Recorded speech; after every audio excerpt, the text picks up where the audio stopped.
last theory was on Mr. Krupp, and I gave him quite the heavy diagnosis. However, with this next one, this Melvin theory, it's going to be a little different. It's only my second video since I rebooted my channel, but it might get a little personal. So, Melvin, even in the books, was always a character that a lot of people hated. However, I always found myself able to relate with him. But first, let's just lay everything out on the table, give my hypothesis, and then we'll continue to break things down. So my hypothesis for this little lemon boy is that he is highly insecure and masks his insecurity with narcissistic tendencies, characterized with compulsive obsessions driven by what I identify to be Asperger's syndrome, which is on the autism spectrum. And no, that's not an immature insult. I test extremely highly for Asperger's myself, as well as being generally on the autism spectrum, highly functioning. Here's the evidence. And I will state beforehand that Melvin Borg is a completely separate character in my mind, and thus will not be included in this particular theory. Melvin decided not to turn out like him, so they are canonically separate characters. So he is obviously and frequently inspired by George and Harold, but his deep and embedded fear of rejection makes him dangerously bitter. And it doesn't help that every time he breaks out of his protective shell, he is rejected or betrayed once again. It's important to note that while he may be high-functioning, he is still autistic. That's because Asperger's is not a form of autism. It within itself is autism. I don't have enough time to break down the entire autism spectrum here, and I don't even completely understand it myself. But if you want to do a bit of research, I can provide a few links down below, as well as a couple of tests that may help if you want to receive a diagnosis. Any kind of autism or mental atypicality left untreated can develop into many other severe mental disorders, or in general, make life a metric ton harder and complicated than it already is. Again, I test highly for autism myself, as well as being an INTP female. But it also means I can't communicate or handle stress, hashtag like the other girls. So that has led me to being or feeling bullied and ostracized. And as for Melvin, the neglectful nature of his parents, well, at least in the books, and many others in this fandom truly believe that Melvin is at least autistically coded. Not only does this fit the archetype of his character, but it also fits the theme of the books to a T. Let me explain. At its core, CU, of all things, is a children's book series about living your best life despite not being normal. Even characters like the teachers or Mr. Krupp who strive for normality are shown to actually have deeply repressed creativity, or in some cases, deep trauma from their own childhoods. Suffices to say that I resonate deeply with Melvin. What you want about him or me, I was able to relate to him the second he spoke his first line in the second book. Again, I'm sorry to turn this into a long vent, but I feel it's best to use myself to support this theory as well as harder evidence, as something like this can be a form of self-therapy. To start, we are both obsessed and enjoy school to even a detrimental degree. Ever since Head Start, which is like pre-K but a million times better, these bookmarks were the first things I ever truly excelled at. When the other kids teased me, I would lose myself in a stack of homework or a book 2 or 3 grades past my grade level. And this is before I even drew or wrote as a main hobby. Similarly, Melvin is rarely seen without a book or some kind of gadget. In many ways, it seems we both analyze things and hide our feelings, or we overanalyze our feelings. We both have intense crushes on others, but are terrified to express them, or do nothing but be awkward. We are both science kids, and fascinated by words or numbers alone. Like in this video, we both struggle to communicate and relate to others. We both have an unusual sense of humor and are highly observant of our surroundings, even all the while missing what's in front of our noses. We both have interests that quickly spiral into obsessions, and dropping the obsession only when we are sick of it. We both not only thrive, but crave control and structure with the world around us, even to the point of being control freaks, having odd habits, routines, and rituals, regardless of whether they are necessary, make sense, or are harmful to our own self being. We have an intense fear of intimacy, rejection, to the point of practicing self isolations, or in some cases, very unhealthy coping methods. Evidence of this is when Melvin is overeating sweets or overworking himself. We both tend to see ourselves as inferior to others and attempt to mask those feelings with a superiority complex.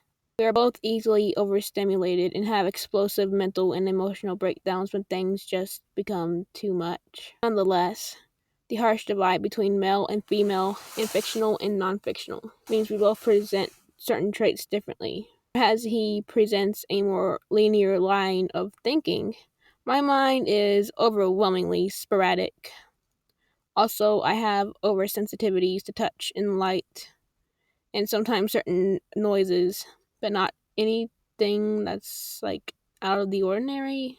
This is something I haven't really noticed with him. I've definitely noticed this with George, but not with Melvin. If you have any examples, don't be afraid to comment below. That's enough about me though. I do know Melvin and being autistic has been done to death on sites like Tumblr or I think even the Amino's done it to death. But that was probably done by me. Well, I just did it to death.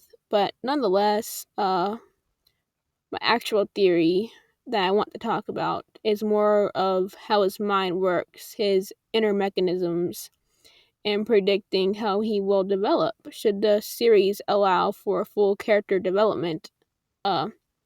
Similar to my crop theory, I will be listing his crimes and give him a sentence that matches his age and maturity level. I will be light, as I am sympathetic to his plight. Anyway, Melvin presenting autism makes him the perfect foil to George and Harold's more sporadic antics. And it seems to me the only true difference between autistic folks and those with ADHD is that those with autism tend to crave a more structured environment, full of rules, set goals, and while such an environment is hell, the children with ADHD, aka George and Harold. And even though, like with adults that they trust, children with ADHD thrive in a structured environment, like it's still like very hard for them, whereas someone with autism, they just need to find something they're interested in or just in the Netflix show, similar to how I have theorized that Krup's personalities are merging. I believe that Melvin will eventually become more like his Borowski alter ego, which I respectfully demand more of. Overall, given that the show does tend to go back to the status quo more often than not, I can't even be sure that there's going to be any character development. And I guess it doesn't really need to. It is just a show that's made for fun, for people to have fun. But even like multiple times throughout the series, Melvin's been shown to crave friendship from George and Harold, despite audibly hating him. Textbook tsundere. I know. If he hasn't already, he will form a friendly rivalry with George and Harold. And I have almost no doubt that taking the season 1 finale, season 2 finale, first episode of season 3, the Halloween special, and several other moments sprinkled throughout, that he will not even it'll go from being a rivalry to a friendly rivalry, and probably two friends that but still with healthy competition. That's a friendly rivalry. I'm stupid. And it's Melvin is, shocker, just a little kid. And before anyone tries to comment this, he is not a sociopath. He's not a psychopath. He can't even be diagnosed with sociopathy or psychopathy until you are 25, when your brain finishes developing. He's like 8. No, you can't. No, he's not a psychopath. He's not a sociopath. He's too sensitive, anyways. But he's a little kid that likes muffins and dolls and has big hopes and dreams.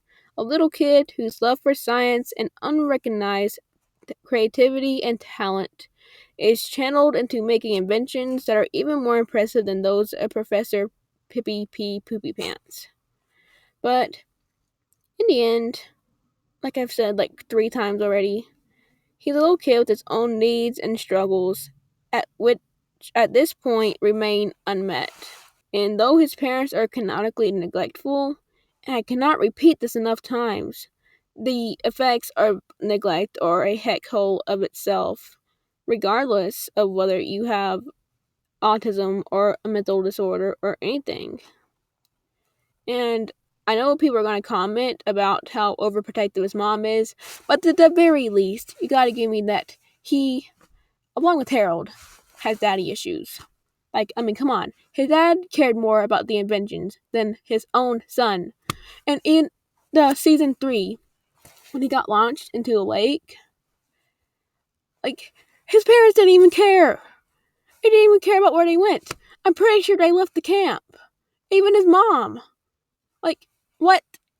He has bad parents. Someone needs to call the CPS. Someone needs to call the CPS on Krupp. I'm sorry. Like, I like season 3, but they're so, like, the adults in this show make me so mad. But that's just a theory. It's all just a theory. I'm not gonna finish that. But yeah, that was a banger.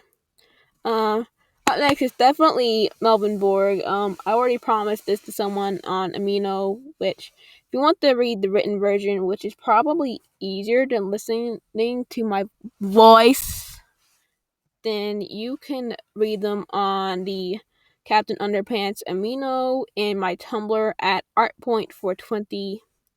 And let's just see how long this hyper-focus on this franchise will go. And I don't know whether or not you need to hear this today, but I love you. I love you all. Thanks for watching. And etc.